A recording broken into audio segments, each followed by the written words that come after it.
This summer, I decided to stay in New York City and continue working on freelance photo and video projects.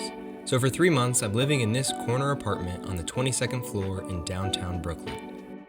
Because I'm still renting this apartment through my college, I had to make use of the dorm furniture, but I hope you like what I did with the space. First, I deconstructed the bunk bed and stored the second mattress at the bottom of the bed frame. The bedding and pillows are from IKEA. Above the bed are two 30 by 40 inch custom canvases created by Iconic, an inspirational digital art company based in LA.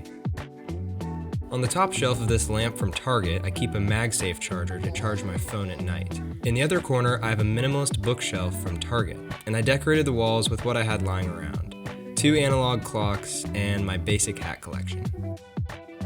At my desk, I keep things simple.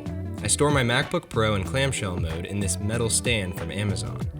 It also stores my iPad and Apple Pencil. The MacBook is plugged into power and this LG Infinity display monitor.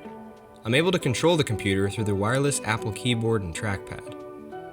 The desk chair is from Autonomous and has been a game changer in relieving back pain throughout hours of editing. And that's it. I hope this video inspired you to think about the minimalist possibilities of your bedroom and workspace, and how it's truly possible to do more with less.